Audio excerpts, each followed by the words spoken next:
Bonjour, nous sommes ici au cœur du vignoble de la vallée du Rhône. Nous sommes dans le département du Vaucluse, nous allons partir à la rencontre de Thierry. Il va nous faire découvrir sa cave Rhonéa. Suivez-moi.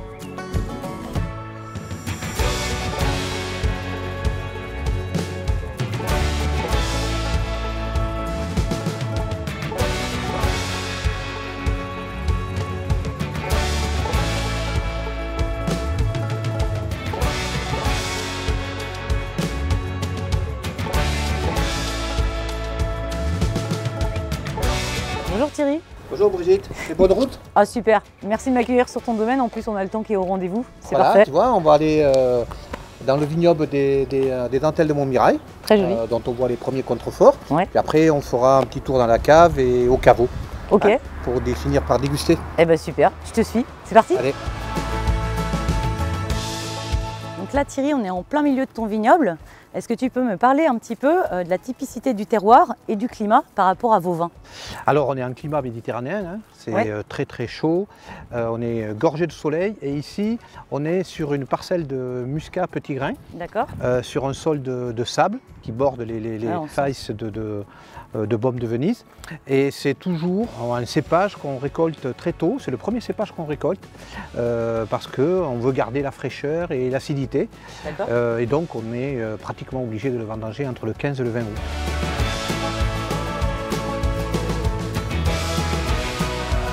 Donc la cave coopérative, c'est un regroupement de vignerons. Est-ce que tu peux m'expliquer un petit peu comment s'est créé Rhonéa, l'histoire de votre cave? En fait, c'est un regroupement de 4 caves coopératives qui ont uni leurs forces depuis maintenant une quinzaine d'années afin d'affronter le marché et d'être beaucoup plus forts sur l'ensemble des créneaux et surtout vinifier leurs vins en commun pour respecter au mieux le terroir des différentes appellations qu'on travaille. D'accord. Et donc, depuis quelques années, vous avez souhaité, vous, passer en label vigneron engagé? Voilà.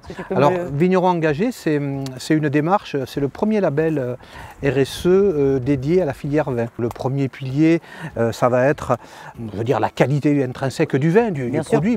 Et puis après, il y a la dimension environnementale. Donc ça, tout ce qui est respect des cultures, des travaux dans la vigne, le patrimoine local, c'est-à-dire la rénovation de tout ce qui est muret et autres. Et puis la partie économique, qui est très importante aussi. Donc c'est en fait le juste prix pour le vigneron, le juste prix pour le consommateur, une politique quand même basée sur l'humain, notamment dans toutes les équipes transverses de notre cave, puisqu'on fait tous les métiers. Donc au sein de la cave, vous avez accepté de participer à ce projet d'innovation de vin en canette, la robe du vin. Donc quelles ont été vos motivations? Un petit peu l'innovation, c'est un petit peu dans l'ADN de la cave depuis bien longtemps. Le canette, c'est une cuve géante comme on a ici. Quand on a construit ce chai, on a été aussi un petit peu avant-gardiste. La canette, bon, c'est éco-responsable, ça n'altère pas le goût du vin. Donc ça nous a semblé un challenge intéressant à relever. Eh ben, merci de votre confiance. Donc Thierry, ici, on est au sein du caveau. Voilà. Donc vous proposez des prestations en interne à Rhonéa pour le néotourisme? Alors on a beaucoup de manifestations œnotouristiques qui vont de la balade dans le massif des dentelles de Montmirail ou qui font de la randonnée explicative sur l'ensemble des terroirs qui le composent. Et puis on a aussi des associations mets-vins durant la saison, par exemple pour les truffes ou par exemple pour les gariguettes de fraises de Carpentras ou du melon. Puis après tout se finit avec une dégustation sur l'ensemble de nos caveaux, sur l'ensemble des vins de la vallée du Rhône. Donc on visite, on fait de la rando et on finit par un moment plaisir. Voilà, un petit moment plaisir pour la dégustation au caveau. Parfait tout ça.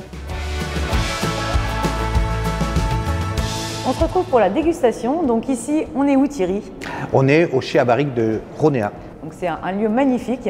Donc pour déguster un vin, c'est parfait. Donc là, je vais vous faire découvrir l'IGP Vaucluse. On est sur un muscat fine bulle. Donc là, on est sur une bulle très très fine avec une magnifique couleur jaune doré avec des petits reflets verts. Oui. Et le nez, il est vraiment explosif. On a des arômes de fleurs blanches, de fruits exotiques. Et c'est très distingué en termes d'arômes. Porté par le perlin, ça rehausse un petit peu la vivacité naturelle. Complètement. Donc c'est un vin qu'on peut accorder à tout moment, apéritif, dessert. peut même l'accompagner le long d'un repas si on... Oui, un petit repas tout au muscat fine bulle, c'est très sympa aussi. Mais à l'apéritif, c'est parfait ça, oui, pour commencer à se mettre en bouche. à se mettre en bouche. Eh bien écoutez, bonne dégustation. Chin, Brigitte. Chin.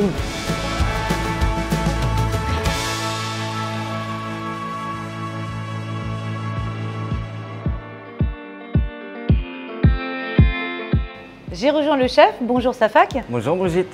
Donc là, on a une fine bulle, un muscat fine bulle de Ronéa. J'ai vu que tu étais parti sur une trilogie en planche apéritive. Est-ce que tu peux nous en dire un peu plus pour cet accord? Bien sûr. Alors, j'ai préparé un chromeski de risotto pour démarrer. À côté, on aura des croustillantes gambas à la feuille de sauge avec un petit jus orangé à la vanille. Et pour terminer, on aura des petits radis roses fourrés au beurre. Super, ça m'a l'air appétissant. On y va.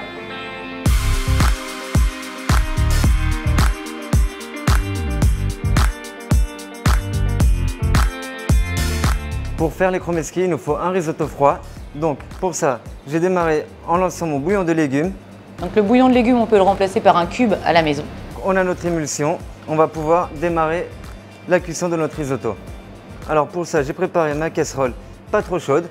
Je vais venir ajouter une petite noisette de beurre. On va pouvoir ajouter l'échalote bien ciselée, très fin. Je vais pouvoir ajouter mon riz à risotto. Dès qu'on a la couleur translucide, on va pouvoir ajouter notre vin blanc.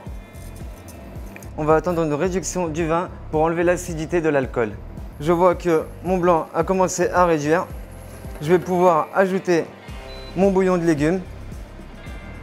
Là, je vois que mon bouillon a bien réduit. Je vais pouvoir rajouter une louchette. Donc mon bouillon a réduit à nouveau. Je vais venir goûter mon riz. On a une cuisson presque al dente, donc c'est très bien.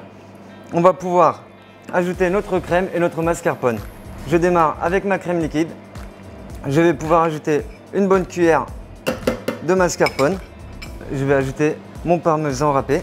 Et donc à partir du moment où j'ai rajouté mon parmesan, je vais pouvoir retirer ma casserole et mon risotto est cuit. On va pouvoir la débarrasser et la réserver au frais pour pouvoir bien manier les boules de chromeski. Donc pour les gambas, on va l'accompagner avec un petit jus d'orange qu'on va mettre à réduire avec un petit peu de vanille. On va venir récupérer notre extrait de vanille. Donc pour ça, on a récupéré une gousse qu'on va venir tailler au milieu et donc l'allonger tout le long. Et je vais venir récupérer mon extrait de vanille avec le dos de mon couteau pour ne pas avoir l'amertume de la gousse. C'est parti pour la réduction. Alors moi, je vais venir ajouter une petite cuillère de sucre en poudre. Ça va nous permettre d'avoir un jus qui est un petit peu plus lié. Maintenant pour les gambas, vous allez voir, c'est hyper simple. On va venir prendre nos feuilles de sauge, les équeuter. Alors moi j'ai préparé mes 3 feuilles de briques. J'ai mes gambas qui sont juste ici, donc je vais venir les décortiquer. Donc j'enlève la tête. Hop. Et puis là, je vais venir enlever les petites carcasses. Je vais pouvoir étaler mes feuilles de briques. Je vais mettre ma feuille de sauge en premier. Je vais venir déposer ma gambasse dans la feuille de sauge. J'ai préparé mes cure-dents. Alors je dis les cure-dents mais c'est juste pour piquer. Donc j'avais anticipé en mettant l'huile à chauffer. Mon huile est chaude et je les frierai seulement au dernier moment. Maintenant que mes gambas sont préparées, je vais pouvoir passer au radis. J'ai fait exprès de garder les petites fanes et je vais venir avec ma cuillère à pomme parisienne. Voilà, faire un petit trou en bas du radis, comme ceci. Alors, le radis, je le garde, ce que j'ai enlevé, la petite parure, je le mets de côté. Je garde les petites fanes. Alors pour cette recette, 2, c'est largement suffisant. Je vais venir ensuite recouper ici. Pareil pour mes autres radis. Je viens avec la cuillère à pomme parisienne, faire ma petite entaille dans le bas du radis. Et je vais pouvoir hacher l'excédent de radis que j'ai enlevé. Donc pour cette recette, on aura pris le soin de sortir le beurre avant pour qu'il ait bien ramolli. Exactement. Et donc je vais venir ajouter mon surplus de radis à mon beurre, mélanger le tout. Je vais reprendre les feuilles que j'avais mis de côté, les ciseler très finement. Je fais un mélange bien homogène. On va pouvoir venir à l'aide d'une spatule fourrer notre radis. Donc là, on a récupéré notre risotto qui est bien frais, bien ferme pour faire les chromeschi. Exactement. Donc moi, j'avais taillé des petits cubes de parmesan au préalable pour pouvoir les fourrer dans mes chromeschi. Donc tout simplement, je vais venir prendre mon petit cube de parmesan, le mettre dans mon risotto et voilà, faire des petites boules comme ça que je vais mettre dans ma plaque. Maintenant qu'on a nos chromeschi de risotto, on va les passer 3 minutes au congélateur et on se revoit pour le panage. J'ai attendu mes 3 minutes au congélateur. Je vais venir les tremper dans la farine, bien tapoter le chromeschi pour enlever le surplus de farine, les plonger dans mon jaune d'œuf et de mon jaune d'œuf, je vais passer directement dans ma chapelure. Et donc, je répète l'opération, on les passe à la friteuse et on en profite pour frire les gambas. Je vais démarrer la cuisson de mes chromeschi de risotto en les arrosant et dès que je commence à avoir une petite coloration brune, je vais pouvoir ajouter mes gambas qui sont très rapides à la cuisson. On peut remuer un petit peu l'huile. Donc là, je vais pouvoir sortir mes chromeschi qui ont une belle couleur brune. Ma gambasse est bien colorée, je vais la sortir également.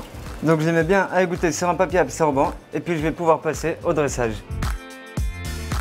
Nos chromeschi sont frits, nos gambas sont frits, nos radis roses sont fourrés, on va pouvoir passer au dressage. Donc je vais venir déposer mes chromeschi de risotto. Je vais pouvoir poser mes gambas à la feuille de sauge comme ceci. Tu as mis ta réduction de jus d'orange justement pour les gambas, si on veut les tremper dedans. Exactement, alors ça c'est un petit plus, c'est une sauce qui est très sucrée. Donc je vous conseille d'abord de goûter la gambasse nature et ensuite avec le jus. Et je vais venir terminer avec mes radis fourrés au beurre vert. Donc là, Safak, on a notre planche apéritif qui est prête. Elle est prête. On a le beau temps en terrasse, parfait pour passer un bon apéritif. Allez, chin. Chin.